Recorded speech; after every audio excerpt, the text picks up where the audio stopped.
Gero is a guy who looks like your average Joe, but he has some dark secrets hidden from the world that only a few people know. He belongs to a clan of poison masters who have honed the ability of performing assassinations with the help of poison which leaves no residue and no one has any clue what happened. Killing people is just like any other day for him. And today his task is to kill a business tycoon who has a weird taste as he likes to sit on bodybuilders while they are doing chair planks and smokes more than my father in one go. The fatty seems to be a total scum of the earth as he doesn't care about anything other than his own profits as he uses the hand of one of the human chairs to snuff out the cigarettes while the wine is being served. He has his personal wine taster as well, responsible for checking whether any wine is being poisoned. But the taster claims that the wine seems to be of a very fine quality and should be completely fine to drink. The wine gets served to everyone, and the fatty gives a toast before taking a huge gulp, but immediately realizes that something is wrong as his throat completely chokes up,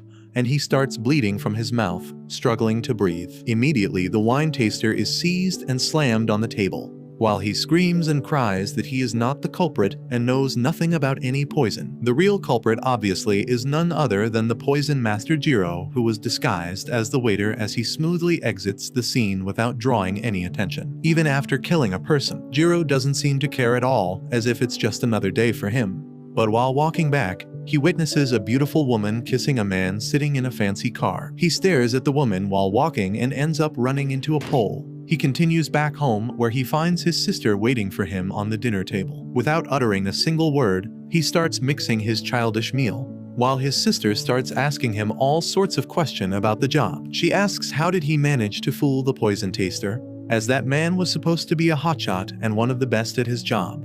But Gero simply replies that he mixed a little amount of poison in the wine taster's drink every single day to build an immunity.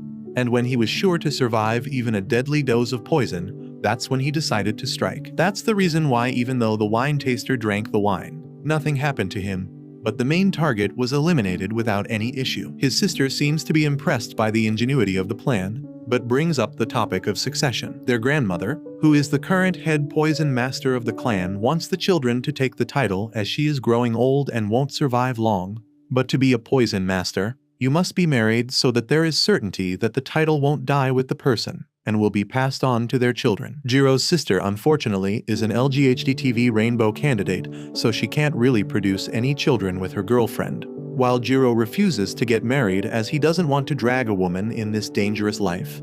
His grandmother was so obsessed with his marriage that she almost forced him to marry a girl from the lesser branch of their family.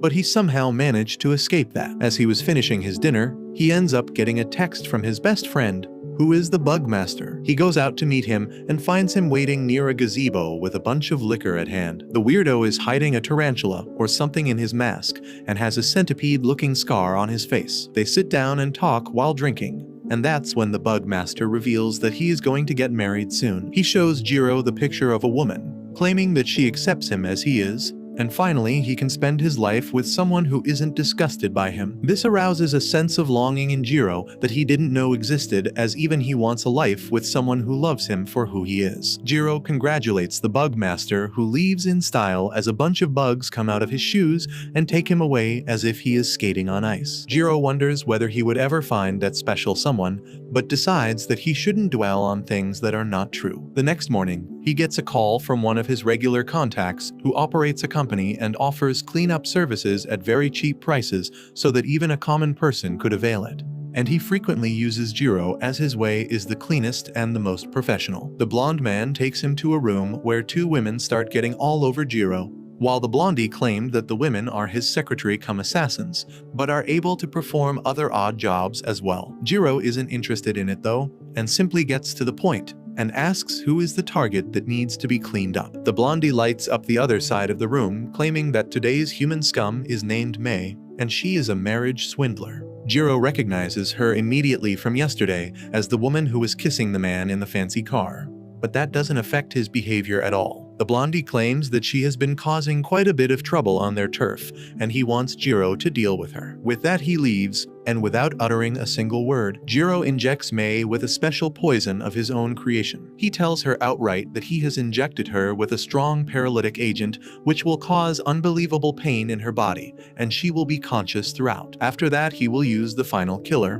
which will end her life. The woman tries to speak and decides to flirt with him, hoping to get out of the situation. But Gero is not a simp and tells her to shut up as it won't save her. The woman, however, continues speaking, claiming that he looks like her first love, and explains that she has conned many people and has taken several odd jobs that she can't even talk about, but it was all to help her sick brother. Blood starts coming out of her mouth, but she continues that if she dies in front of a man who looks like her first love, maybe it isn't so bad. This puts the seed of doubt in his mind, as Gero only kills criminals and the scum of earth, as he starts wondering whether this woman is not a criminal, and whether she really has the hots for him. Before he could do anything, he gets a call from her sister, who tells him that she is moving out of the house and back with their family, as she is going to marry someone in a branch family and give birth to a new heir for their bloodline. Gero is shocked and tells her that she doesn't have to do this, but his sister claims that if she refuses to be with a man, and Gero stays single, her family will force her to have babies with a stranger to save their bloodline regardless, so it's better to go on her own terms. She will have to break up with her girlfriend, but Gero tells her not to, and she angrily asks whether he would marry someone instead then. He tells her to hold on, and immediately turns towards May and asks whether she really likes him, and if yes, then would she marry him. Immediately May starts to laugh, claiming that she was just playing with him and wanted to see that look of longing. She claims that a person who could kill her at any point is not a good match for her obviously. But Gero has made his mind and pours his heart out to her, claiming that he has never gone to school or college, so he has never met anyone, and no matter how much he pretends to be a Sigma male, in truth, he is just like any other guy and wants a loving woman who cares about him. He asks whether she would help him find someone who he can marry and promises to keep both her and her brother alive if she agrees. May is confused and bloodied, but before she could reply, the blondie with his goons enters the room telling Gero to finish the job, while firing a warning shot near them. May claims that this is where this story ends, but Gero replies that she is wrong, and this is where their story will start. With that, he turns around and wears a mask. While the blondie and his goons all fire at him, he takes an injection and immediately disappears in a black mist, confusing the goons. But when they look up, they find him hanging on top as he throws a bunch of poison vials that immediately do the job and leave the goons suffocating and knocked out on the ground. He tells May that these people won't die from this and hopefully will have enough trauma to not try anything with him again. With that, he gets back on the call with his sister and tells her that she should stay with her girlfriend as he is going to find a wife for himself and continue the family line. With that, he takes May out, who is still paralyzed, and wonders how to carry her as he has never touched a woman before. But May tells him not to worry since she is a guy. This completely blows his mind as it turns out that May is actually a guy who uses makeup and clothes to become a woman or a man at will, so he can con the maximum amount of people. That night, he sets up Gero's profile, who is still in shock from the revelation that he proposed to marry a dude just a couple hours ago. The next day onwards, the journey to find Gero's wife starts, and they start going to conventions to meet women. To lessen the competition, May also entered the convention and charmed almost every single man towards him so that Gero had enough chance to talk to the other actual women. He also teaches Gero how to dress smartly and stay well groomed. So the next time they go to a convention, Gero sits down in front of one of the women. But he is so nervous that he ends up simply saying his name and the fact that he makes millions every year. May is horrified, but Gero claims that women look for men who could provide, so him making a lot of money should be the first point. He tells Gero to look into the eyes of the women and smile to get their attention. Gero, however, is a complete lost cause as he makes such scary faces that the women probably think that he is a serial killer or something. The convention was a total fail, but May is not going to accept defeat so easily, and he sets up a profile for him on Tinder and even gets him a first date. It goes horribly once again though, as he is unable to take a bite of the food that they ordered since being a poison master. His number one instinct is to never eat something which he hasn't prepared himself. He somehow manages to overcome his instinct and take a bite, but it's of no use as the girl already ran away. Gero feels completely defeated as he met 30 women today and yet failed to exchange contact details with even one of them. but May tells him not to worry and promises to work on it tomorrow. But before Gero could leave, a car whizzes past them and grabs May while Gero tries to chase it, but the car escapes. The kidnapper turns out to be the younger brother of the blondie, who asks May what the hell happened and why has his older brother decided to quit his work in the city and decided to work in the family cleaning business instead. May keeps his mouth shut and gets a lead pellet in the face for that. The guy was about to hurt him more when the driver is shocked to see a man standing in the middle of the road. The goon tells the driver to run him over, but it turns out to be Gero, who dodges the car and uses his super strong acid concoction to literally split the car in half, which loses control and falls off the bridge, while he grabs May and carries him back to safety. Once Gero gets May back to his place, May tells him to meet him tomorrow at the Oceanic Art Gallery that will be held at a cruise ship. Gero says it is too sudden and May should focus on finding more girls for him instead of watching art galleries. However, May is dead serious and he asks Gero to be there at all costs. The next day, Gero reaches the ship on time and May arrives fashionably late. Gero's heart skips a beat on seeing how good he looks even though his brain knows that it is a guy. May holds his hands and says that they should hurry because they are late. But Gero freaks out and slaps his hand away, telling him that he needs consent before touching someone. Anyway, they go inside the art gallery and Gero is taken aback because the place is a perfect date spot with plenty of couples. He asks May the reason behind them being here, and he replies that they are going to have a rehearsal date today so that he doesn't mess up in the future. Gero is shocked to hear that answer, and May tells him that even if by some miracle he ends up getting a girl's number and a date, he will eventually crash and burn because he has no idea how to talk to women. They first see a crappy painting of a dog that was probably made by a sleepy 2-year-old kid, and May acts like it is a masterpiece. He urges Gero to say something too, but he doesn't even know what to think. Next, they see an abstract art, and while May praises the choice of blue color, Gero stiffly replies that it is blue like the sky. May tells him that he needs to be more confident, and then moves on to the portrait of a woman wearing eggplants as earrings. May says that the woman is really pretty and Gero mumbles that May is prettier. May replies that it was too cheesy of a line, and he runs away, asking ChatGPT for better pickup lines. May approaches him calmly and says that he doesn't have to impress him, because a good date is one in which both people have fun. Gero replies that having fun is really hard for him, but May says he needs to try. They soon move to the next item in the gallery, and it is the world's oldest packet of DIY candy that makes Gero go absolutely crazy. He begins yapping about how it is priced at 30 million yen, but he would gladly pay 100 million to buy it. May doesn't understand what is interesting about a packet of candy and leaves, but he is glad that Gero is having fun. He calls out to Gero and finds him watching another art piece by tilting his head. He tells May that the painting looks cooler from this angle, and he decides to try it out as well. After that, May leads Gero around, while he is more curious about his charming qualities. Instead of answering his question, May asks him what he thinks about a middle-aged man who looks like he is homeless and definitely high on something bad. Gero has no opinions about that man, and then suddenly, his really pretty wife comes there, and in a second, a bunch of people surround him for autographs because he is a really popular painter. May says that even though the painter is cray-cray, his fans love him because he is talented. He gives more examples of a baseball player who always comes in clutch, a doctor who saves lives, or a musician who makes people feel something with their songs. May says that all these people are talented and that is their charm. Gero replies that it is cool and all, but it has nothing to do with him because he has no talent. May tells him that he is wrong, because he is a massively talented assassin who defeated dozens of thugs at the same time to save his life. May tells Gero that if he wants to impress a girl using his charms, he should stop wasting time on dating apps and other meetups and instead change his line of work. He whispers into Gero's ears that he should help others, and that sentence gives the assassin a tiny heart attack. May tells him to work as an elite bodyguard or something like that, because in situations like that, he can impress girls by saving their lives. Gero replies that it won't work because he is a poison master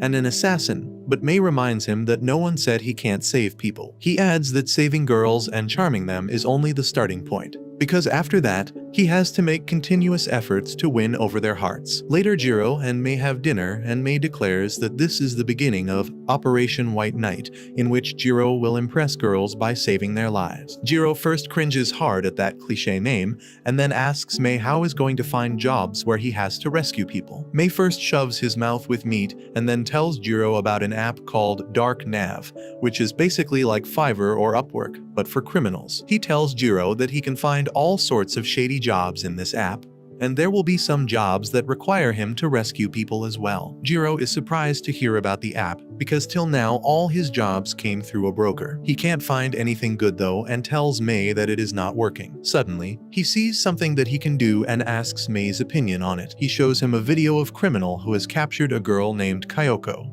and is asking her friends to give all the artwork they possess to him. Immediately after the video, Gero visits the people who posted the job, and learns that the girl named Kyoko is actually an art thief. However, instead of stealing artworks for personal gains, she just steals them so that she can return them to their rightful owners. Her teammates want to rescue her at all costs, but they lack the strength and skill to do it, which is why they desperately posted this request on Dark Nav. Gero goes silent on hearing their presentation, and the men think that he won't accept the request because the fee is too little. They wonder if they should sell their organs or steal their parents' savings to save their leader, and Mei realizes that no skilled assassin will be interested in this job. He thinks that this is Gero's chance to rizz up a girl by saving her, and he tells Kyoko's underlings that his friend is a poison master. They freak out on hearing that because they have only heard rumors about Gero, and they think that they will have to sell everything they own to afford the first installment of his fees. However, they are willing to do anything to save their leader,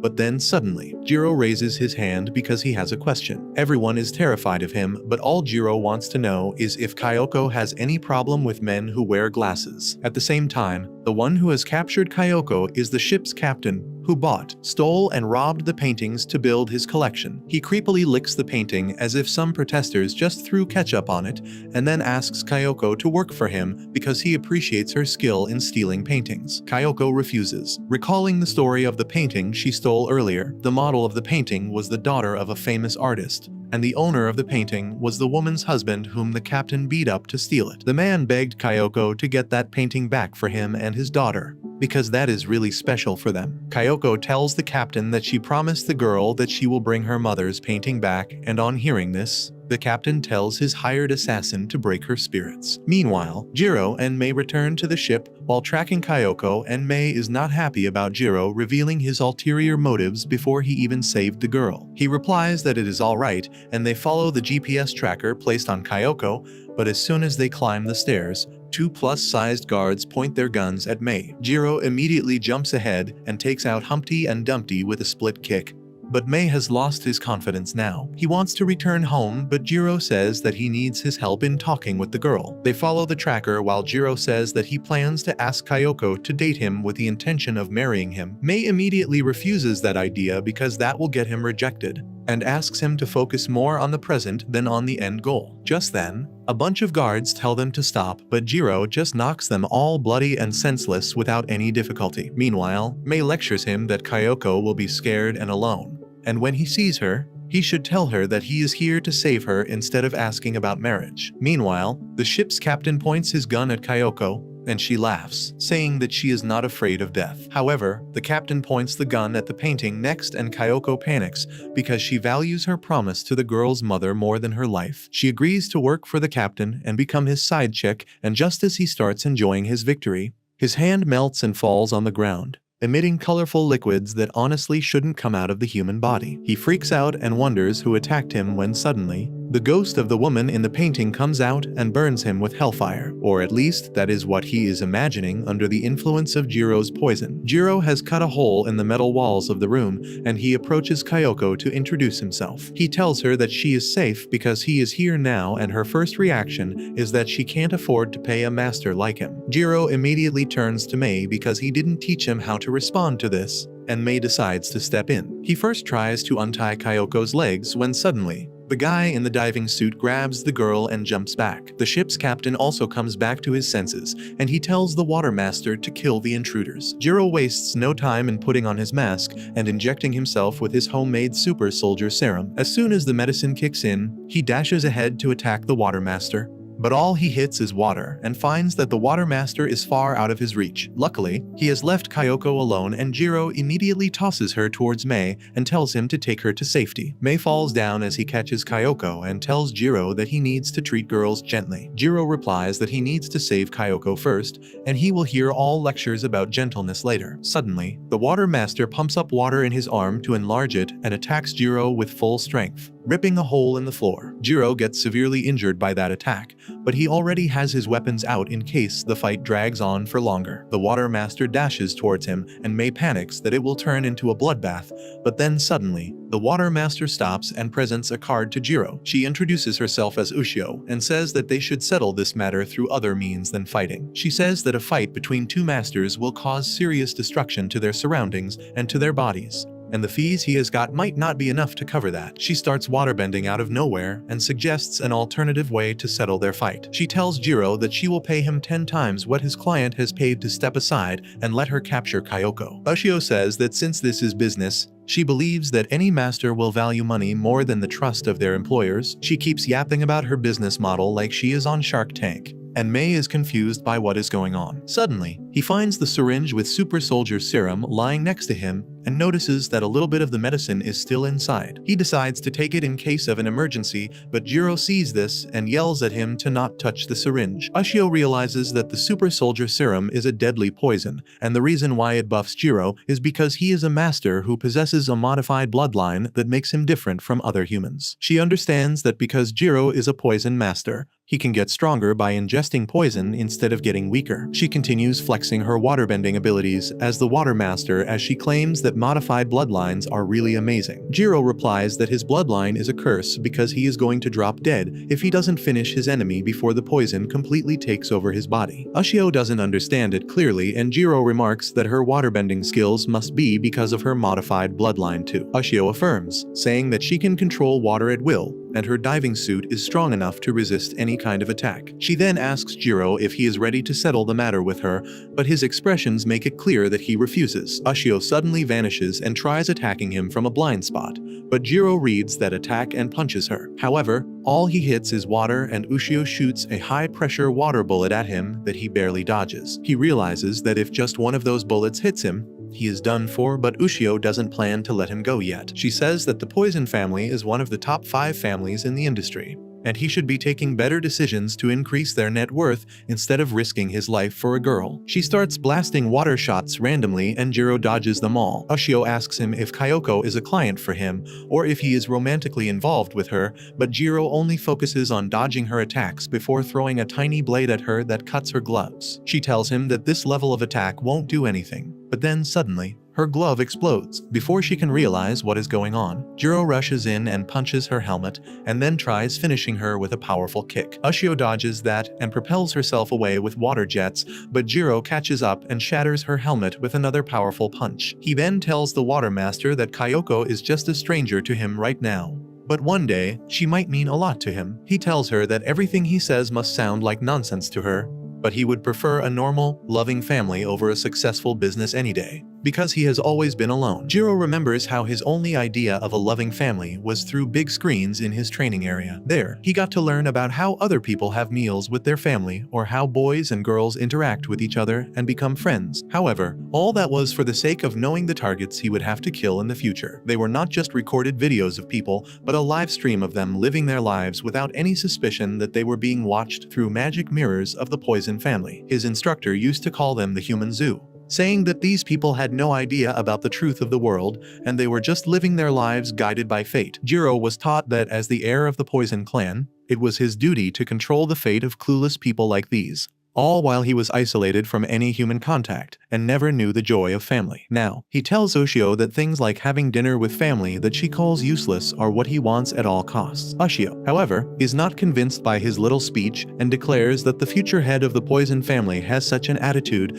they are never going to succeed in business. Suddenly, she unleashes her full power and turns the water under her feet into a tornado to lift herself up while creating multiple water tentacles to attack. Gero barely dodges the attacks somehow, but then Ushio decides to change her targets to put him at an even greater disadvantage. She shoots one water tentacle towards Mei, who manages to protect Kyoko but gets hit by the attack. Gero panics as he sees Mei scream in pain and Ushio laughs, saying that she will compensate him for hurting his friends. Meanwhile, Kyoko is alive, and she asks Mei why are they going through all this to help her, and he replies that it is their mission to save her.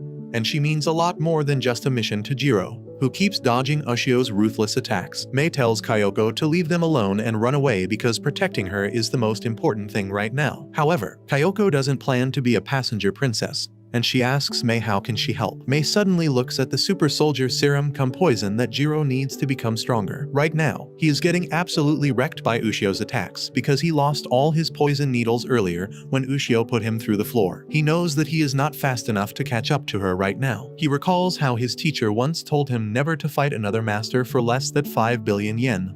And that too only if his victory was guaranteed. He told Gero that no one should live after seeing his modified bloodline abilities, and he should kill anyone who sees them to protect the legacy of the poison family. Gero tries to shake off those memories while dodging enemy attack when suddenly Kyoko jumps on top of him and knocks the air out of his lungs. Gero asks her what the hell is she doing on top of him when she should be running, and Kyoko replies that being saved like a damsel in distress is not her style, so she is going to help him win this fight. She shows him the poison syringe he needs, and Gero is shocked to see her hand that has already been damaged by his poison. Before Kyoko can deliver the special steroids to him, Ushio grabs her with her water tentacle and laughs at her stupidity for trying to help a master. She asks Gero how does it feel to risk his life for someone too stupid to be saved. But Gero gets up and thanks Mei for setting him up with Kyoko instead of any other girl. Ushio notices the syringe in his hand and panics, but she quickly orders him to drop it or she will fill Kyoko's lungs with water. Gero does as she says and drops the syringe, but to Ushio's shock, it is empty and the needle is gone. Gero suddenly dashes towards her with lightning fast speed, and the next thing she knows, he is behind her. He puts the poison needle at her throat and Ushio panics as she loses her ability to control water because of his poison. Her diving suit explodes, releasing all the water stored inside it, and in the meantime, Gero saves Kyoko in style. He tells Ushio that she is quite good at her job, so the next time his toilet clogs, he knows whom to call. However, he starts panicking on realizing that his hand is somewhere he can be sued for harassment, and he immediately turns to Mei for advice. At the same time, Ushio feels like her entire body is burning, but then suddenly, Gero grabs her hand and she feels perfectly fine. He looks at the scars on her face and realizes that she is allergic to clean air and should probably move to some Southeast Asian country. He also figures out that she stays inside water all the time so that her skin doesn't come in contact with air, because he read that in the Poison Master's library. Gero tells Ushio that he has prepared a special cream to keep her allergy under control, and she is shocked by this.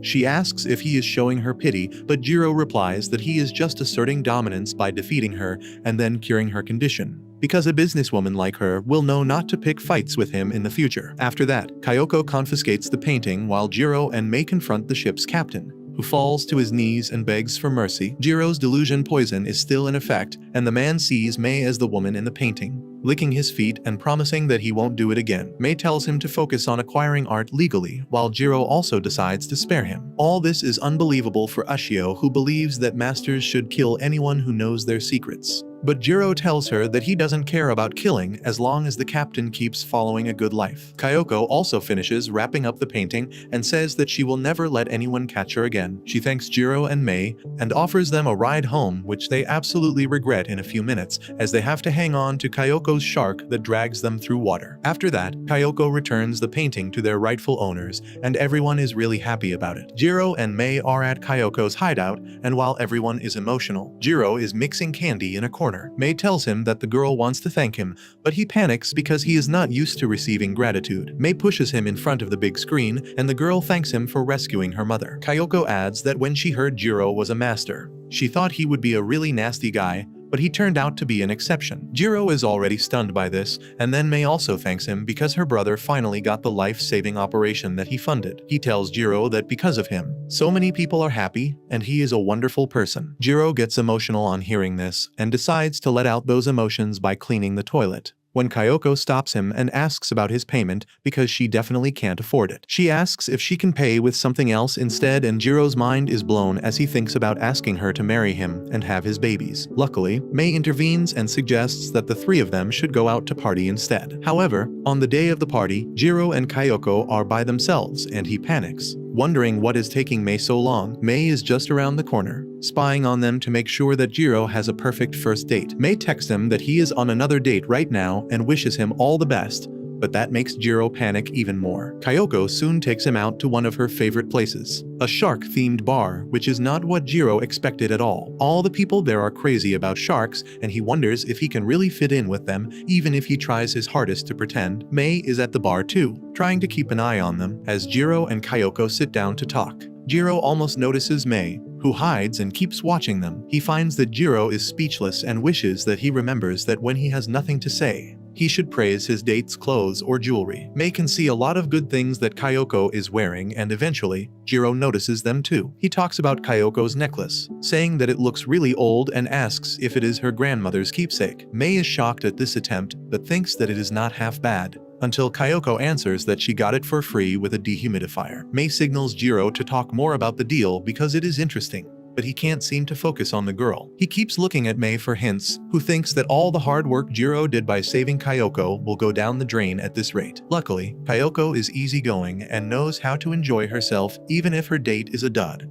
She asks Gero if she can have his food since he is not eating, and he gladly offers it to her. She thanks him because she loves the dish, and that makes Gero panic more, forcing Mei to take things into his hands. He immediately goes to the big monitor, where different types of sharks are being displayed, and one guy is trying to impress his date by telling her everything about the different sharks. Mei sets up a deranged support shark on the screen that is asking Gero to tell Kyoko a story about his childhood. Just then, the manager comes there to tell Mei that customers are not supposed to touch the monitor, but Mei just wins him over with his charm and gets a free pass. Gero takes this hint and begins telling Kyoko that he can't eat food that other people have prepared, and now it is ingrained in his body. He tells her how he has never done anything except train as a poison master. He cooked his own food and ate alone, and the only thing that mattered was that it was not poisoned. And Kyoko starts feeling bad for him. She replies that she can understand his pain because she was all alone in her childhood as well. She was an orphan, and the other children at the orphanage didn't want to be her friends. One day, a rich man on his deathbed adopted her because he had no heir and no legacy, and suddenly, she became a millionaire. Kyoko thought that she would never have to work a day in her life now, but then, she saw a room full of paintings of crying people that completely shook her to the core. She did some digging and found that the man had gotten those paintings illegally. She felt bad about the paintings and their rightful owners, so she decided to send them all back home. She succeeded in her mission, but by the time she finished,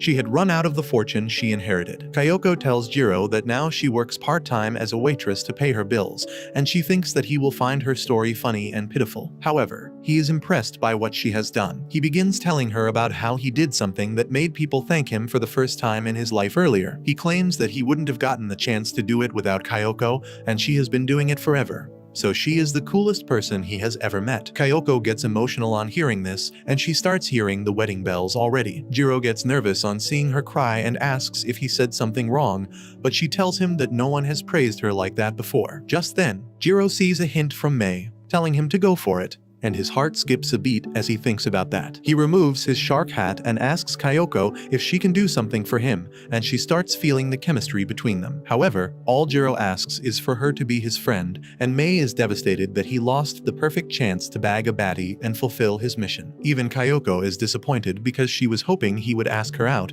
and she would definitely say yes. Gero replies that he wanted to propose to her as well, but then he realized that they know nothing about each other. He knows that he made a good impression on her earlier, but she doesn't know his dark side yet. He feels that if she learns about the evil things he has done, she would reject him. That is why he wants to be her friend first so that they can take their time learning about each other. And once they are sure about it, he wants to be happily married to her. Both Kyoko and Mei are shocked on hearing this, and Kyoko laughs, saying that she never expected Gero to be so sincere. She warns him that it won't be easy to win her heart, and then says that she thought he was dating Mei. Gero replies that Mei is just his dating advisor, and Kyoko feels a bit relaxed on hearing that. Later, Gero escorts Kyoko to her car while looking at the second edition in his friend list. Kyoko tells him that since he can't eat food that others make, he should make lunch for them on the next date, and he gets a bit shy on hearing that. Kyoko leaves with that, and just then, Mei comes to tell him that he has found another job for him, which is to become the bodyguard of a CEO's daughter. Gero freaks out on hearing that and says it will be cheating, but Mei reminds him that he and Kyoko are just friends,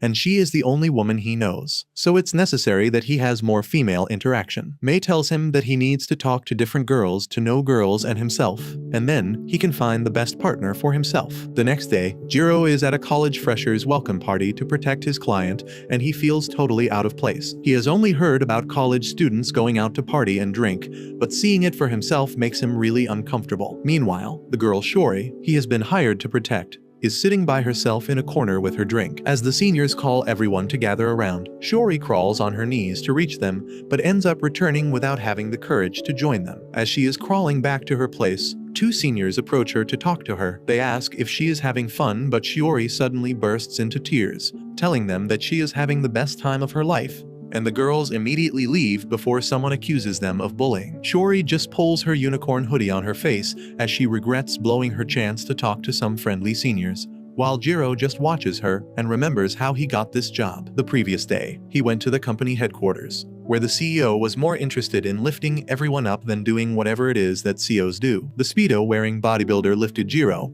Mei and Shiori as he revealed that it was his brother, who was also Shiori's dad, who built this company from the ground up. He passed away last year, and as per his will, Shiori is to inherit the entire thing. However, his older sister doesn't like that idea, and she has been doing everything she can to claim the company as her own. The CEO says that he doesn't know exactly what his sister is going to do, but he has heard rumors that she has hired some people with strange techniques to hurt Shiori that normal bodyguards can't stop. Gero accepted the job to protect Shiori, who timidly introduced herself while Mei arranged a fake student ID for him to blend in with the crowd. Suddenly, Shiori requested him to take her to a drinking party, and Gero told her that it was dangerous. However, she looked at him with her innocent and tearful eyes, and Gero couldn't resist that much cuteness. He agreed to take her to the party, and now Shiori is asked to stand up and introduce herself to everyone. She tells everyone her name but freezes as she tries to come up with the next thing to say. Hundreds of thoughts form in her mind, but in the end, she just goes with the good old nice to meet you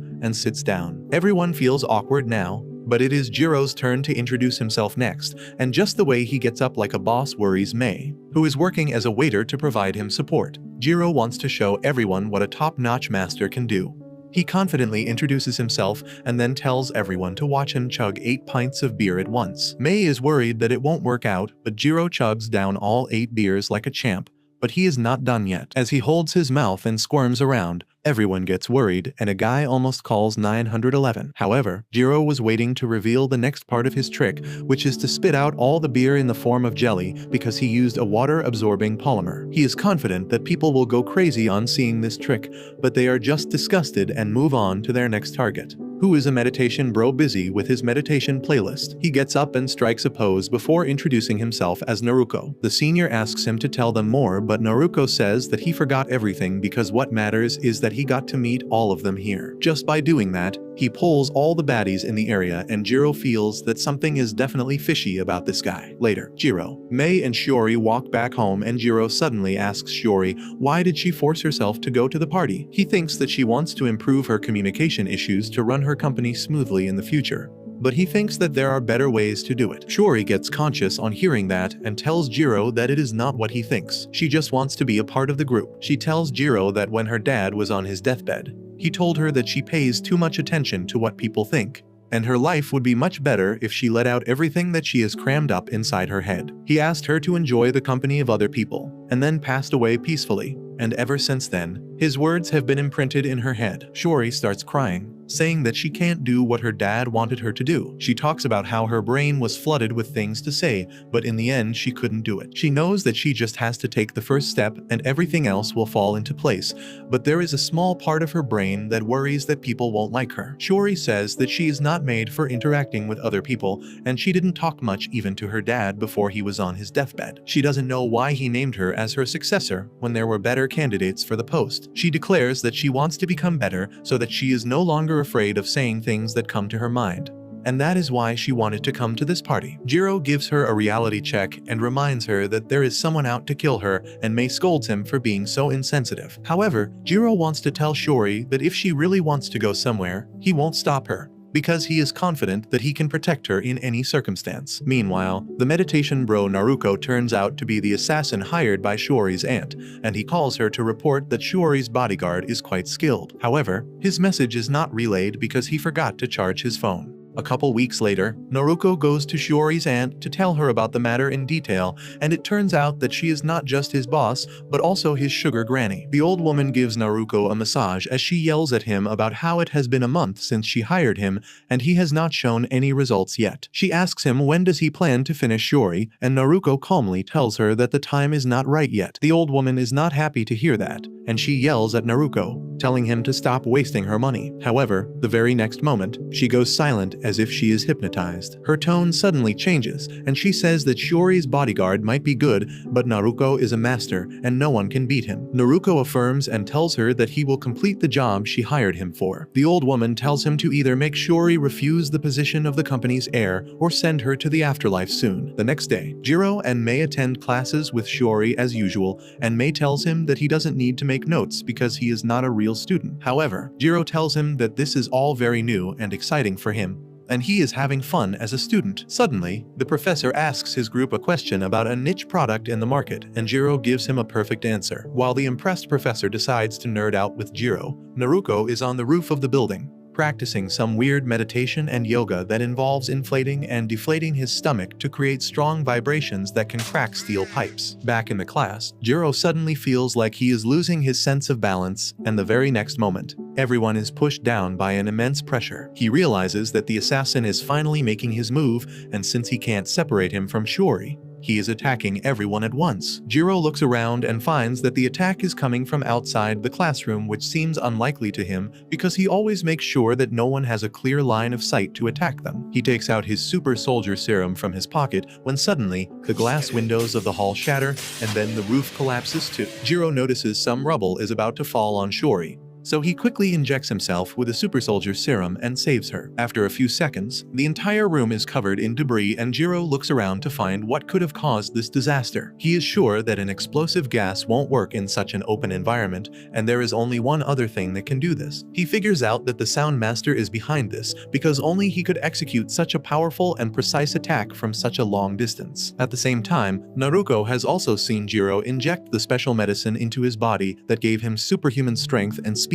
Both the masters realize who they are dealing with, and they are low-key excited to face off against each other. Later, Gero calls Shiori's uncle to tell him about the attack and that his niece is safe. He tells Shiori that they should lay low because there will be more attacks on her life, but she keeps staring at the poster for a camping trip that is going to be organized the next day. Mei asks Gero if they should skip the camping trip, but he leaves that decision to Shiori, who in turn goes to her uncle for help. Mr. B Bum keeps working out as he tells Shiori to go on the trip because he knows how much she has been looking forward to this. He wants her to make friends in the college and tells her that Gero and Mei will keep her safe from any danger. The next day, Shiori excitedly leaves for the trip with Gero and Mei, not realizing that the reason her uncle gave her the permission to go ahead was because he was hypnotized by Naruko. Later, Gero and others are in the bus, and he sits next to Shiori, who is sleeping peacefully. Gero realizes that Shiori is not safe at her home either, so they should let her do what she wants. He doesn't have any idea about when the Sound Master will strike, so he wants to stay alert all the time and finish things the next time he shows up. Meanwhile, Naruko is on the same bus with his harem of hypnotized girls who are curious about the countdown tattoo on his hand. He tells them that it is the reminder of a very important promise and smiles creepily while the girls cling to him. Soon, they reach their camping base and Gero takes over the barbecue grill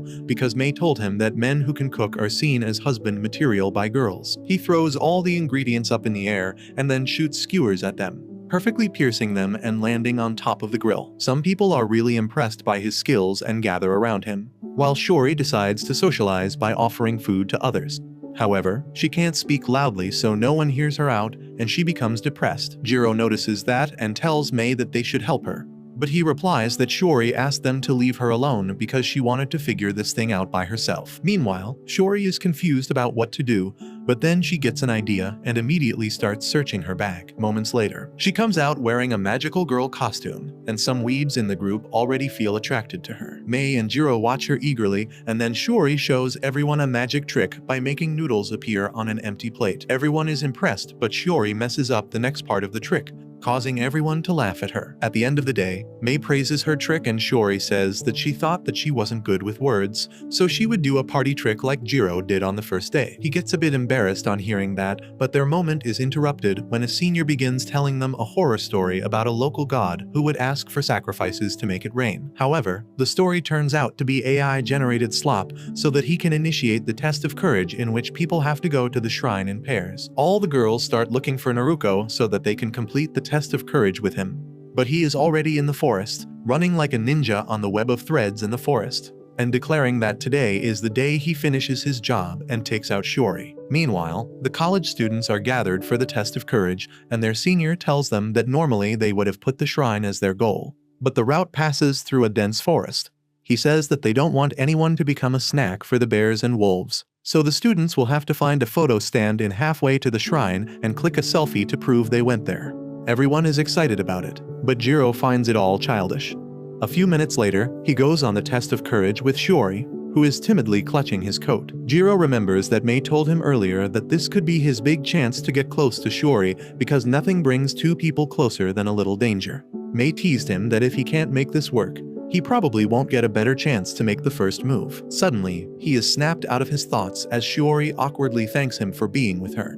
She thinks that Gero must be low-key hating on her for being such a pain in his rear. She says that if she just stayed at her home, his job would have been much easier. Gero tells her that it is alright because she would be in the same amount of danger no matter where she went. He then asks her to forget all her worries and focus on enjoying the trip, because that will be the best for everyone. Gero says that people don't get many chances to enjoy life like this, and Shiori shouldn't waste this chance just because there is someone after her life. He smiles and tells her that he will protect her from the assassin when the time comes. His Riz starts working on Shiori, but just then, they reach the cutout and Shiori screams her lungs out on seeing it. Gero tells her that they should take a selfie quickly, but he doesn't know how to operate a selfie stick that even baby boomers can use. Shiori volunteers to click the selfie, but as she checks it out, she finds a mysterious symbol instead of Gero's face. She looks around to ask about it, but to her shock, Gero isn't there. Shiori panics and starts running around looking for Gero, finally finding him near a huge fallen tree. She is relieved to see him, but then suddenly, Gero transforms into the tic-tac-toe monster and rushes at her. Shiori screams and runs as fast as she can and reaches the shrine just as the monster is about to catch up to her. She shuts the door behind her and thinks she is safe,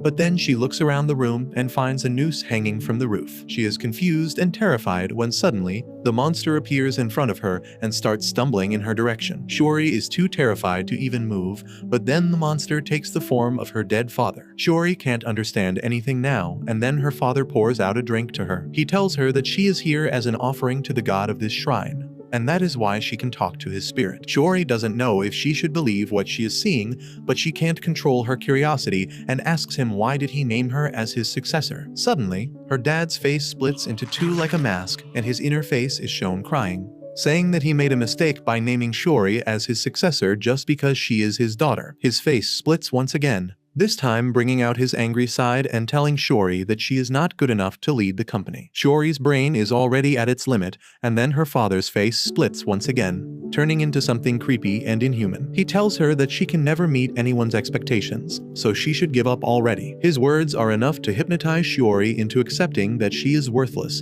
and the world is better without her. She climbs towards the noose, and the tic-tac-toe monster who was pretending to be her father is happy that she is going to kill herself. However, just as Shiori puts the noose around her neck, something inside her changes. She yells that she is happy that she could bring smiles to everyone's faces on this trip. She throws the noose and runs towards the door, saying that maybe she can never become strong enough, but she still wants to improve. She pushes the door open and leaps out, swearing that no one can tie her down. But the very next moment, she realizes that she is screwed. She jumped out from the wrong door, and now she is falling into a river hundreds of feet below her. Shiori freaks out because she can't win against gravity. She tries to come up with ideas and realizes that she has an umbrella. She tries using it as a parachute, but this is not Looney Tunes, and the umbrella is ripped apart by the air pressure. Shiori accepts death because nothing can save her now. But luckily, Gero arrives at the scene just then. He throws a water-absorbing gel ball into the river, causing it to swell massively, and then catches her just before she hits the waterbed. Shiori is in disbelief that she survived, and Gero tells her that the assassin wanted to make her death look like suicide or an accident, otherwise it would create suspicions and none of her relatives would get the inheritance. Just then, the Soundmaster, Naruko, comes there and Gero admits that his strategy was really solid. The moment Shiori clicked the selfie, he used the sound to hypnotize her and hit Gero with a powerful shockwave to scramble his sense of direction. That is why he couldn't catch up to her in time. Naruko climbs down to their level and starts staring at Shiori like a creep, and Gero takes out a bunch of poison needles to attack him. Naruko immediately puts some distance between them, saying that he doesn't care about making it seem like an accident anymore because he will kill the girl for sure. Gero realizes that he is at a disadvantage here, so he tells Shiori that they need to run away right now. However, she is too terrified to move and Gero is not happy because he knows he has to carry her now. He thinks that he can do it because he is used to carrying Mei by now. But instead of climbing on his back like he wanted, Shiori climbs up front like a baby monkey. Gero finds it uncomfortable, but he doesn't have any time to complain. He immediately dopes himself and then starts running, but Naruko doesn't have to move to use his abilities on him. He uses the strings tied throughout the forest to use his modified bloodline ability called Mind Whisperer directly on Shiori. She hears numerous voices talking crap about her, and Gero tells her to not pay them any attention because Naruko is messing with their minds. Meanwhile, the Soundmaster sits back on his massage chair while keeping tabs on Gero's position using the threads, and he has realized that Gero can increase his strength by ingesting poison. On the other hand, Gero gives Shiori his AirPods to block out the whispers, but she has a better idea. For some reason, she has two identical noise-canceling headphones, and she tells Gero that they can block the external sounds as well as talk to each other using them. Gero dislikes the idea of wearing cat ear headphones, but he thinks it can work to keep them safe from Naruko's manipulation. Naruko notices that too, so he decides to launch an attack, confident that Gero can't dodge it since his hearing is blocked right now. However, Gero dodges the sonic blade by feeling the vibrations in the air through his skin, shocking Naruko. As Gero keeps on dodging his attacks, he decides to focus on his target instead. He uses his power to vibrate Shiori's headphones, putting her under hypnosis once again. She gets down from Gero's lap and starts running away, and Naruko realizes that her trauma runs deeper than just the death of her father. He smiles like a creep as he plans to use her traumas to break her spirit over and over again. He creates a giant illusion of Shiori's uncle in front of her, who is working out even in her imagination. He tells her that she is a burden to him and he sent her here so that the assassin would kill her easily. The hypnotized Shiori believes him, but then suddenly, Gero enters her illusions and kicks the giant bodybuilder unconscious. He tells Shiori that her uncle hired dozens of people to protect her before him, and he lost a lot of money because all of them were incompetent losers. The only reason he trusted him so much was because of one of his previous clients left an essay praising his skills. Gero tells Shiori that her uncle truly loves and cherishes her, and someone like him will never abandon her. She believes him and breaks out of the illusion, only to fall unconscious. Turns out that Gero hacked Naruko's illusion with his poison and then knocked Shiori out to keep her away from danger. He then calls out to Naruko, sure that he can hear him anywhere in the forest.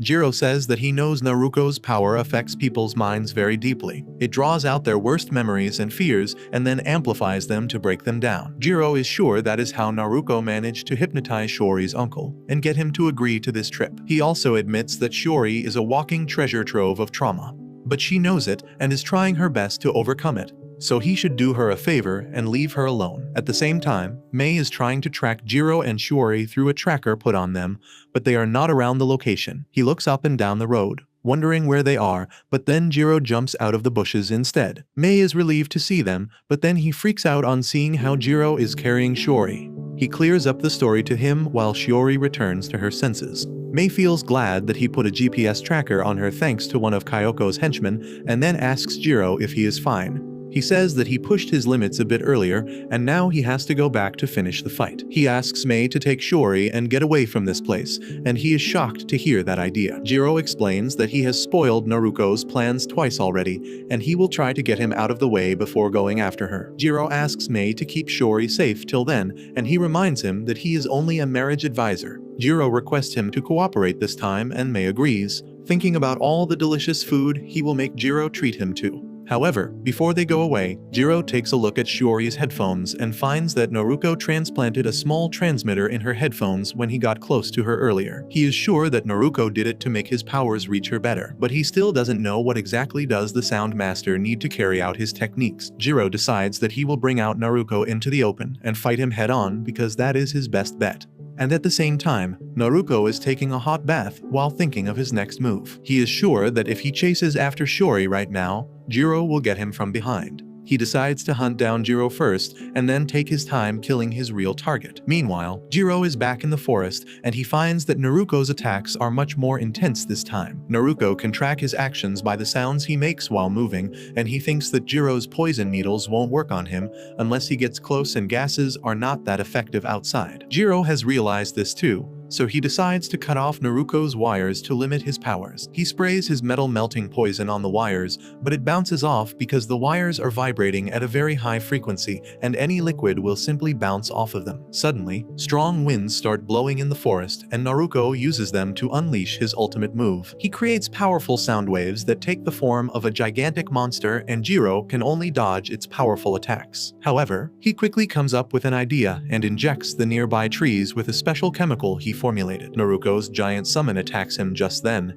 but it suddenly stops, leaving the Sound Master confused. He jumps out of his bathtub and dashes towards Gero, wondering how he could have stopped his summon that was made from sound waves. He can sense that the wires are still intact, which means that his power should work. However, as he reaches Gero, he finds that the trees around him have grown abnormally large and twisted, and they stopped his summon from moving. Naruko can't understand what is going on, so Gero explains that his medicine makes plants grow really quickly, which is all he needed to disrupt Naruko's technique. He explains that Naruko's wires need to be fine-tuned to work properly, and if the trees keep growing, the wires won't be able to play the precise notes. Gero says they can finish their fight quickly now, but Naruko tells him that he has already put the plan to kill Shiori in motion. His giant summon is visible not just to the two masters, but to everyone at the camp, and its mere sight is enough to send them into a trance. They start screaming and fearing that they will die because they angered the god of the mountain. The senior leading them says that they will follow the tradition and make a sacrifice to please the god,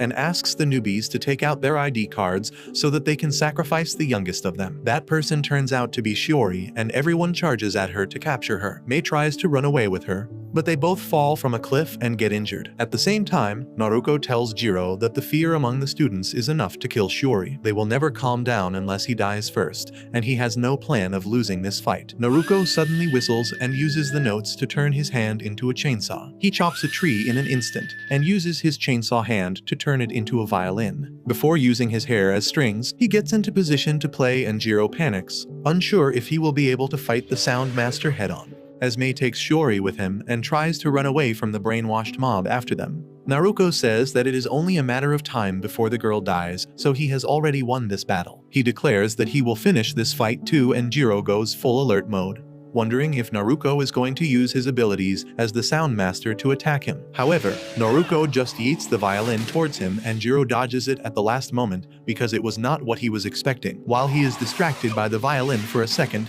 he finds blonde Beethoven running away like his life depends on it. Gero realizes that Naruko was just bluffing to distract him, and his real goal is still Shiori. Gero chases after Naruko, who continues to troll him through the wires spread throughout the forest. He tells Gero that even if he manages to keep Shiori safe and make her the CEO, she is going to suffer her entire life. Her relatives will hate her, and the rotten human society will do its best to tear her down. Naruko says that Shiori is too weak to survive on her own, and weaklings like her do not belong in the world of strong people. He recalls his childhood where he had a training partner who was much weaker than him, but he worked harder than anyone else. Naruko always used to make fun of him, and in the end, his partner died a miserable death. Gero gets bored of his constant yap-athon and asks him if he is afraid. He reminds Naruko that Shiori broke through his illusions even though he played on her worst trauma, which means she is mentally stronger than people like them. Naruko scoffs at the idea, but then suddenly, he notices something that completely takes his attention away from Gero and his mission. He smells a pool of healing particles that trees release and immediately dashes towards it because that is what he needs the most.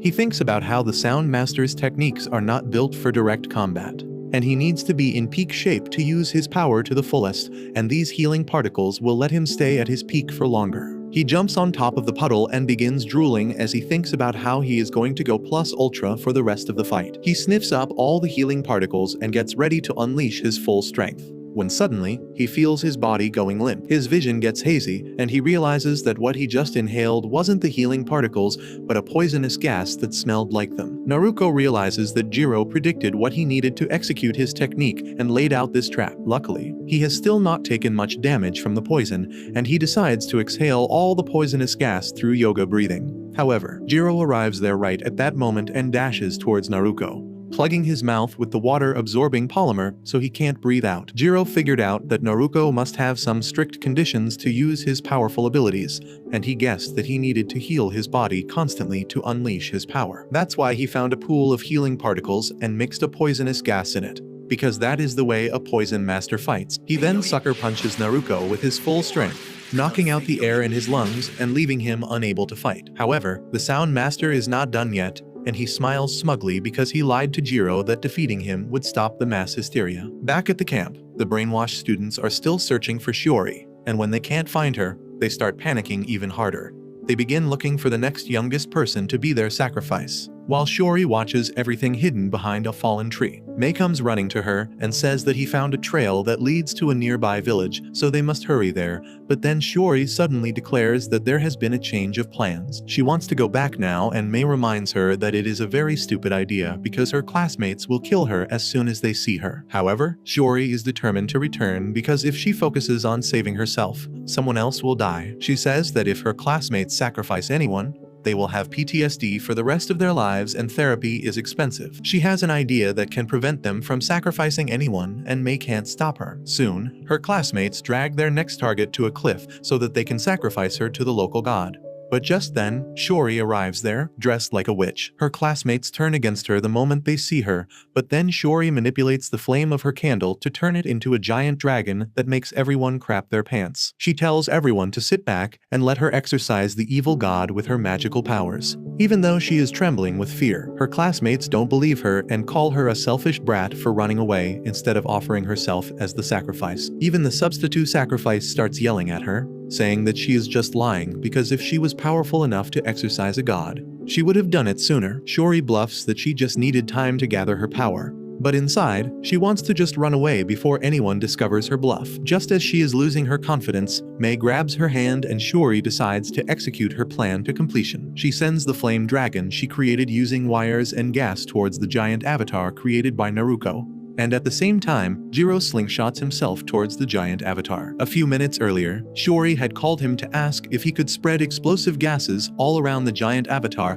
just as she sends her fire attack towards it. Gero has no problems doing that, and he hopes that Shiori's guess is right and the avatar can be burned down. He sprays highly inflammable gas all around the giant avatar, and as soon as Shiori's flame puppet hits it, everything goes up in flames. With the avatar destroyed, the brainwashing on the students is broken and Shiori says that now they should build a campfire. Back in the forest, Naruko realizes that he has been completely defeated and Gero tells him that it was Shiori who defeated him, even though she is still learning to build her strength. This reminds Gero of his final training session with his partner, who was also his elder brother. His father told Gero to finish his elder brother, because weaklings like him didn't deserve to live. Naruko didn't want to kill him, but he couldn't resist his father's orders, and now he realizes that he was a mentally weak boy all this time. Gero walks away with that, and Naruko asks him why won't he finish him off. Gero simply replies that if Naruko wants to truly heal, he should open up about his weakness to someone. With that, Gero reaches the campsite, and he is dumbfounded on seeing people dance around the campfire because he has only heard about it in stories. Shiori has prepared a thank you gift for him on top of that, and when she takes out a giant candy mixing set that shouldn't fit in her tiny backpack, Gero is so shocked that he falls on the ground along with the professor. Mei asks him if he isn't overreacting and Gero tells her that the candy mixing set is the largest one in the world. The next morning, everyone wakes up with their memories of last night hazy. They believe that they saw a dream in which Shiori fought a monster, thanks to a medicine that Gero made. Soon, Shiori's uncle comes to pick her up, doing chin-ups on his helicopter. Once inside the helicopter, Shiori thanks Gero for everything and tries giving him a head pat, but he ultra instincts his way out of that. He asks her what is she doing and Shiori replies that she has borrowed the habit of petting other people's heads from her dad. Mei gives her the permission to pat Gero's head, while he records a video of the poison master getting head pats for the first time in his life. On the other hand, Naruko calls Shiori's aunt and says that he will return the entire fee because he failed to kill his target. The old Karen throws a tantrum on hearing this and calls in the next assassin she has hired, but he gets pummeled unconscious in a second as Gero arrives there with Shiori and her uncle. The old woman freaks out, thinking they are going to kill her now, but Shiori suddenly bows in front of her, begging her to train her as hard as she can so that she can handle this company. The aunt doesn't understand what is going on in Shiori's head, so she explains her point. Shiori knows that this company means everything to her aunt, who worked hard with her dad to build it. She asks her help to run this in the future, and the old woman remembers how her brother asked her to look after Shiori if she showed promise. She finally folds and agrees to train Shiori, who is delighted to hear this. She turns around to thank Gero and Mei for it, but they are already gone. Gero is jumping down the building with Mei on his back as he asks why didn't he even get Shiori's contact details. Gero replies that before he met Shiori and Kyoko, he had only dealt with human garbage, but after meeting these two girls, he found that the world is not so bad. He then declares that it is not the right time for Shiori to even think about marriage, and he can't be unfair to her because of his selfishness. He thought about how she would feel on hearing his proposal, and that's why he decided not to pursue her. Mei is really proud of Gero and gives him head pats, which he reluctantly accepts. With that, they stop swinging around the city like Spider-Man and get on the ground. Mei says they need to find the next girl Gero is going to save when suddenly, Shiori arrives there on a bike, telling Gero that they still have unfinished business. By unfinished business, she means one last drinking party with the three of them. Once they make a toast, Shiori tries to start the conversation by asking if he sees a popular TV show which he has no idea about. Things start getting awkward, so Gero tells Shiori that he rode a shark last week, which confuses her and makes things even more awkward. Mei starts panicking on seeing this and realizes that Gero and Shiori are so different that they don't even have a common interest they can talk about. He decides to intervene to stop them from getting even more distant when suddenly, Gero declares that he has a new party trick. Mei asks him to stop if it is something like the last party trick he invented, but Shiori is interested in seeing it. Gero walks away from them, and Mei hopes that he doesn't do something stupid that risks his chances with Shiori. Suddenly, Gero turns around and pulls a flower out of his sleeve. Before tossing it up, the lights go out, and the next moment, it starts raining flowers. Gero says that he used to think getting everyone's attention was what makes a party trick great. But after meeting Shiori, he realized that he also has to entertain people. Shiori gets excited on hearing this and decides to show some of her own party tricks, and the two of them keep one-upping each other for the rest of the night. Mei is happy that they have at least something in common, but by the time the party ends, he is fast asleep. Gero tells Shiori that it was great working with her, and she asks if she is going to see him again. He replies that probably not because his mission is over, but Shiori says that she is really greedy. She doesn't want to miss out on college or her job as the CEO, and neither does she want to miss out on love. Gero's heart skips a beat on hearing this, but before he can say anything, Shiori's uncle comes there to take her home. Shiori gets flustered on seeing him, but still manages to ask for his contact details. And once she has left, Gero starts panicking, trying to wonder if she was really into him or if she was being friendly. Mei tells him not to think too much about it and focus on building a good relationship with Shiori for the time being. He then begins selecting new missions and tells Gero that there is one job scheduled for Sunday. However, he refuses it instantly, telling Mei that he has to attend a friend's wedding on that day. Gero tells Mei that his lifelong friend, the bug master Toshi, is going to get married this Sunday. He shows him a picture too, and Mei Loki freaks out on seeing the centipede mark on the bug master's face. He claims that this is exactly what he imagined on hearing the words bug master and tells Gero to have fun at the wedding. Mei starts running away, but Gero tells him to stop because Toshi sent a butterfly to invite him too. Mei is shocked to see a butterfly hovering near him, but as soon as he lets it rest on his hand, he realizes that there is a personalized invitation written on its wings. In the invitation letter, Toshi thanks Mei for helping his friend find love and asks him to attend his wedding because any friend of Gero is his friend too. Mei is completely bowled over by how Toshi sounds like a total gentleman in the letter, and then Gero says that this is the first time he is ever going to a wedding, and he doesn't have the right clothes for it. He nervously tells Mei that he wants to look drippy for his best friend's wedding, and Mei is glad that he has got the right attitude about it. He tells Gero that there is also the chance that he will find someone new at the wedding. He suddenly gets another idea and says he will buy new clothes for the wedding as well, and Gero will be the one to pay the bills, but that doesn't sit very well with the poison master. The next Sunday, Gero and May go to a beautiful church by a cliff to attend the poison master's wedding. There are beautiful butterflies flying everywhere and giant insects that are incredibly friendly with the kids. Gero is speechless on seeing this, and May remarks that this looks like a scene straight out of a fairy tale. Just then, a scary-looking man arrives there, with needles in his hands and mouth. May freaks out, thinking that he is a threat, and the very next moment, the man throws all the needles at Gero's face. Gero falls on the ground and starts writhing in pain as his veins swell up, and May thinks he is gone forever. However, he gets back up the very next moment, looking more refreshed than ever. The needle guy walks up to him and says that he looked really tired, so he just used a little acupuncture technique to make him feel better. Gero hands the needle guy a bundle of cash with the needles still sticking out of his face, and then introduces him to May as Tsunagi, the needle master and another old friend. Once Tsunagi takes the cash, he turns around to three boys who have inherited his spiky hair and jesty personality. He tells them that they have got the money to go to Disneyland next week, and the boys immediately pounce on him with joy. May is surprised to see that Tsunagi is a good dad,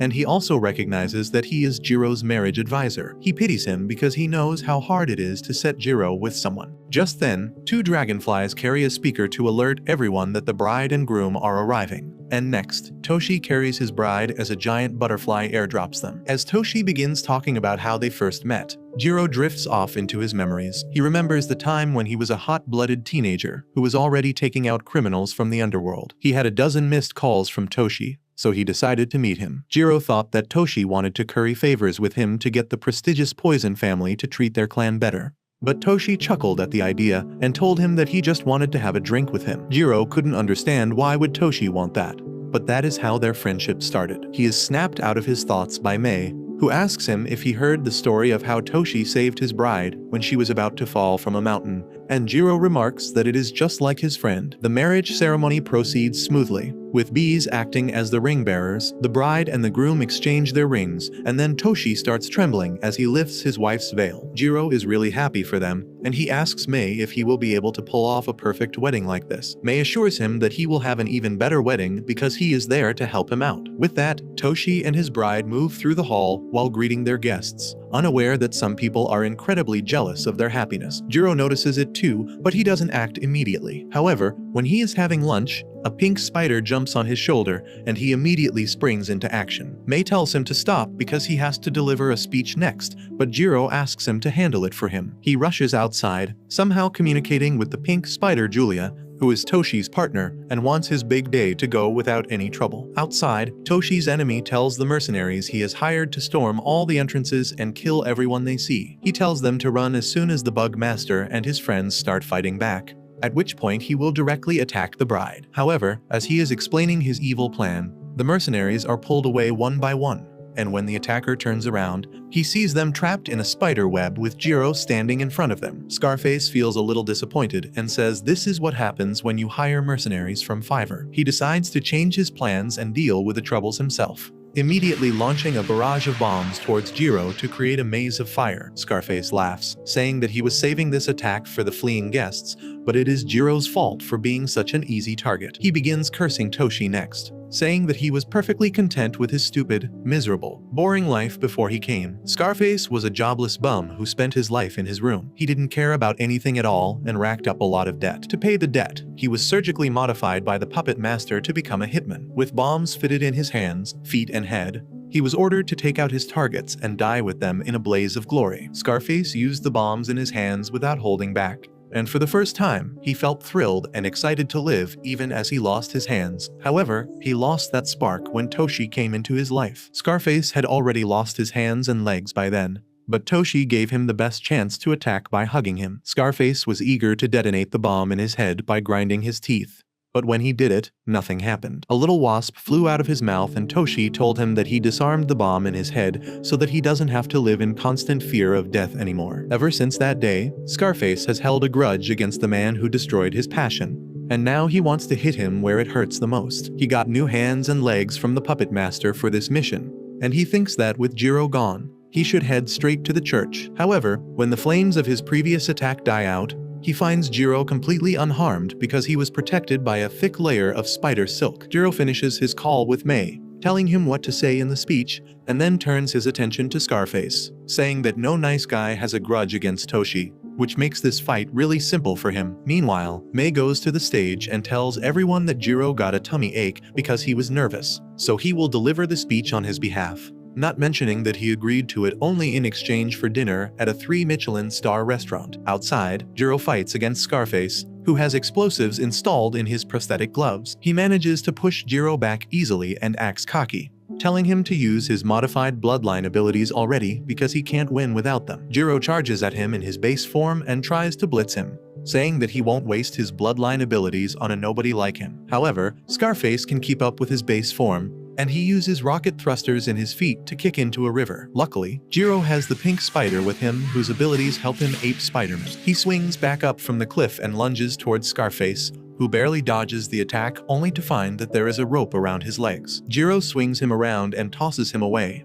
asking him to get lost because he doesn't want to shed blood on the happiest day of his best friend's life. However, the puppet master is constantly monitoring the situation, and he tells Scarface to self-destruct and take the bug master out with him. He removes the limiter on Scarface's prosthetics, allowing him to fly towards the church like Iron Man on steroids. Gero chases after him but realizes that he is not fast enough to stop him. Meanwhile, Scarface reaches the church and gets ready to blow Toshi. But as soon as he sees his bright smile, he loses his motivation. He wonders how can someone who is way deeper into the underworld be kind enough to hug an enemy so carefreely. Toshi's kindness makes him forget all the hatred inside his heart, and Scarface flies towards the sky, ignoring the puppet master's orders to blast the church. Once he is high up in the clouds, he shoots his prosthetic limbs in different directions as a wedding gift to the bug master. Meanwhile, Mei finishes his speech in the church, and at the same time, Scarface's prosthetics explode, clearing the rainy clouds and letting everyone witness a beautiful sunset. After a while, Toshi thanks Mei for the speech and for helping Gero on his wife hunting quest. Mei tells him that it is not a big deal, and then asks him why is he so nice to Gero. Toshi replies that it is actually the other way around, and Gero is the one kind enough to call him a friend despite the power dynamics between their families. Mei doesn't understand why there would be a difference between the families of two masters, and Toshi tells her that there are levels to this. He explains that the bug master family started with poisonous bugs, and the needle family started with poisonous needles. Both of them are subordinates to the poison master family, and the hierarchy in the underworld is really strict. Toshi then explains that the Poison Master family is one of the top 5 families in business. The Bug Master family has served them for generations, and the first time his father took him to the Poison Master mansion, he was literally sweating and terrified for their lives. He told him that they lived at the mercy of the Poison family, and if he wanted to survive, he should obey whatever they say without question. That was the first time Toshi met Gero, who had just been named the heir of the Poison family. Toshi's father introduced his son to Gero, asking him to treat him as a bug whose only role in life is to serve him. However, Gero walked away quietly, saying that Toshi wasn't a bug. That is what made Toshi realize that Gero wasn't a monster like other masters, and he was a good guy deep inside. Toshi ends his little flashback by telling Mei that it is Gero's kindness that he attended his wedding despite the differences between them. Just then, the Needle Master also arrives there and suddenly bows to Mei. Toshi joins him as the two of them request Mei to help Gero find a wife, even though the job is really tough. Mei replies that he knows that Gero is a really good guy, and he will definitely help him find a good wife. A few moments later, Gero returns to the church, and he is stunned to see how well Mei is bonding with his friends. Later, the guests take their leave and Toshi flies away with his bride thanks to his giant butterfly, while Gero and Mei wish him a happy married life. The next day, Mei takes Gero to an arcade and teaches him the secret art of pulling toys in the crane game. He tells him how to pick the correct target, how to approach it, and finally how to drop it so that he can do it later and impress his dates. Gero is overwhelmed by the level of finesse it requires to win a prize in the game, but he immediately decides to try it out on a game that has candy sets as rewards. He blows through $1,000 trying to win something, but it doesn't work out at all. Mei says that it must be too early for him to play such a technical game, but just then Gero notices something he can do better. He goes to the whack-a-mole machine and absolutely demolishes it with his outstanding reaction speed, breaking the previous record. Mei is impressed by this, but tells him that this might actually scare girls away rather than impressing them. He then takes Gero to the photo booth, and he keeps gaping like a clueless idiot the entire time while Mei strikes poses. Once they go outside, May suddenly brings up the topic of the hitman hunter, who has been gaining fame lately. Gero gets serious because he has also heard about someone killing famous killers. No one knows the motivation of the hitman hunter, but Gero knows he is quite skilled because he easily took down famous killers like Dan the Dismemberer and Spear Master Kushima. Gero knows that the Spear Master was particularly strong, so not many people could have defeated him. May tells him to be careful as well, unaware that a girl is lurking nearby, keeping a keen ear on them. Meanwhile, Gero asks him if they have to do this silly picture thing that doesn't seem like fun, and May gets angry at him. He says that this is a happy memory they are making together so that they can look back on it with nostalgia. Gero is a bit confused by this concept as he looks at the pictures they got, and May says that they should end their practice date for today. Suddenly, Gero notices someone spying on him and moves ahead to protect May. The pink-haired baddie that was spying on him comes there and says they need to talk.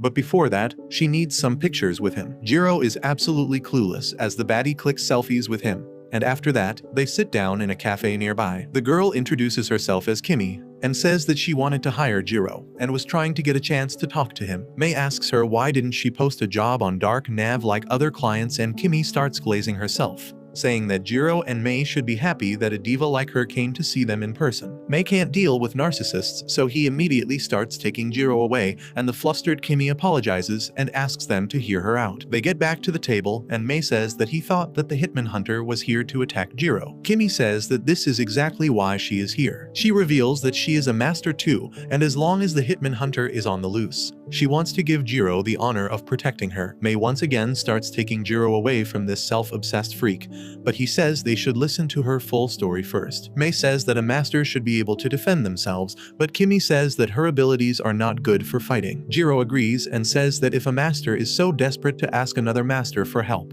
the problem must be serious. Kimmy feels her heart fluttering on seeing how kind and considerate Gero is, and as he calls out her name, she starts feeling dizzy and falls from her chair. Gero dashes ahead and catches her, but that makes her condition even worse, and she enters full Delulu mode, thinking that Gero is paying attention to her because he likes her. She starts feeling lucky that the hitman hunter is after her because that brought her close to Gero. She suddenly hugs him and declares that no one can hurt her now, and Gero tries to explain that he hasn't taken the job yet, but Kimmy doesn't listen to him. Once she has calmed down, she decides to show Gero and May her skills as a master. She starts squeaking crazily, and within seconds, a hamster jumps from the roof and hits the superhero, landing on their table. Kimmy says that she is the hamster master, and this is her partner Sirius, the one who found Gero in the city. She explains that she specializes in intel gathering and tasks that need small creatures like hamsters, while May starts gushing over how cute Sirius is. Gero now understands that Kimmy is related to the Beast Master family, which is quite strong. He knows that even though all masters are expert killers, not many of them are good fighters. He himself doesn't count himself as a skilled fighter and prefers to be called an assassin, but May has seen what he can do and disagrees with him. Kimmy says that the other masters belonging to the Beast clan are eager to take out the hitman hunter, but she wants absolutely nothing to do with the guy, and that's why she wants a bodyguard. Gero says that it will be easier for her to get a bodyguard from the Beast clan itself, but Kimmy immediately shoots down that suggestion. She says that until 3 generations ago, her family served as rat masters and had a good position in the Beast clan. However, their glory days are a thing of the past now, and Kimmy feels that she might be kicked out of the Beast clan soon. She confesses that she has never killed anyone in her life, and her collar is the only link she has to the Beast clan. She explains that the other members of the Beast clan decide things without her, just like how they decided to fight the hitman hunter. They told her that an useless master who can't kill and does a normie job instead should be useful to the clan by acting as a shield, and that is why she is here. Both Gero and May are shocked to hear her story, but then Kimmy gets up and says that she feels a lot better after explaining herself. With that, she walks away, confident that the future head of the Poison family won't accept a job from a nobody like her. She is sure that she can't even afford his fees either, but Gero tells her to pay him $1,000 a day because keeping her safe matters more right now. May is impressed that Gero is taking initiative by himself, and he doesn't have to act as a matchmaker every time. However, he is completely taken aback when Kimmy launches herself at Gero and starts crying while hugging him because he is so kind. Gero is completely flustered now because this is very new to him, and he asks May for help, who tells him to just hug the girl back. The next day, Kimmy meets Gero and May in the city and confidently tells them to follow her to meet the Beast clan. She keeps laughing loudly the entire way, saying that everyone will be shocked when they see her with the poison master. Meanwhile, Mei carefully assesses her character and thinks that Kimi might be the quirkiest girl they have met, but she is a fellow master, so she might be the best match for Gero. Soon, they reach a rooftop animal shelter and Kimi is excited to introduce Gero to all the other animal masters. But to their shock, every master is dead and only their animals are left behind. Kimi can't understand what is going on, but then she notices a guy in a white suit sitting near the water tank. Mei asks the guy if he is also a member of the Beast clan, but Kimi says that she has no idea who he is. The man gets up and glances at them and Gero immediately gets into action. He tells Kimi and Mei to run away, but before he can even finish his sentence, the guy reaches him and stabs him. Gero realizes that this guy is the hitman hunter, and as he tries to stop his bleeding, the hunter says that he has no idea why the poison master is here, but he was on his list anyway, and this makes his job a lot easier. Mei and Kimi are aghast on seeing Gero injured, but he tells them to stop wasting time and run. They obey his command and Gero tries to assess the situation before fighting back. He barely avoided a fatal injury and can't stop the bleeding properly either, making him wonder what kind of master is he facing. He confronts the guy, asking if he is the hitman hunter and what does he want. The hunter doesn't answer his question and instead attacks him again with his knife. Gero somehow dodges that attack in time, but to his absolute horror, the building gets sliced off. He wonders how on earth could the hunter cut through a building with just a knife, and begins questioning if he is even human. Gero jumps away, but the hunter chases him, forcing him to fight back. He realizes that there is not enough time to set a trap for him, so he decides to juice himself to the max right off the bat. Gero injects 2 types of poisons into his body to boost his reaction speed and strength, and just then, the hitman hunter charges at him. Gero dodges his attack before landing a powerful punch to send him flying. He then lands 100 punches on the hunter in 1 second before hitting him over the edge. But that is not nearly enough to finish the job. The hitman hunter climbs up the roof while talking to his boss on the phone, who tells him that the poison master isn't a priority because he is not a villain like the other masters. The hitman appears concerned about this and says that Gero is still pretty dangerous because he injected 2 syringes into himself. He tells his boss that he will take care of him quickly before he becomes a threat, and then pulls out a metal hoarding from the building with one hand. Gero decides to finish the fight before it drags on any further, but the hunter attacks him with the metal hoarding and pushes him back. Gero takes out his metal dissolving acid and cuts through the hoarding, and even though the hunter is shocked, he still manages to kick him down and then collect all the pieces that were about to fall on the animals. Gero remarks that he is really kind to the animals, and the hunter nervously replies that they are innocent souls who haven't done anything bad. Gero decides to get some more information out of him and asks if he is from the Iron Clan, but the hunter replies that he is a completely normal guy and all his relatives are teachers. This news leaves Gero dumbfounded, and he understands that his enemy is a mutant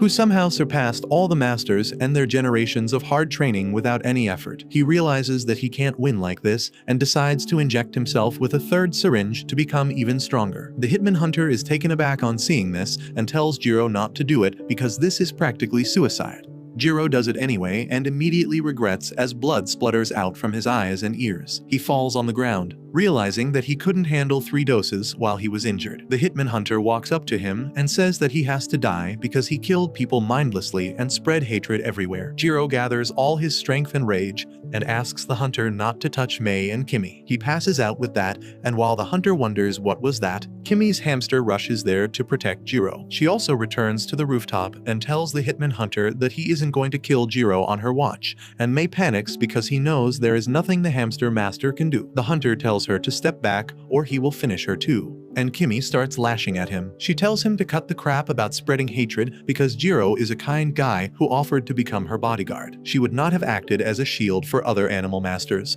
but she will put her life on the line to protect her favorite. Kimi immediately summons an army of hamsters and uses her modified bloodline to fight.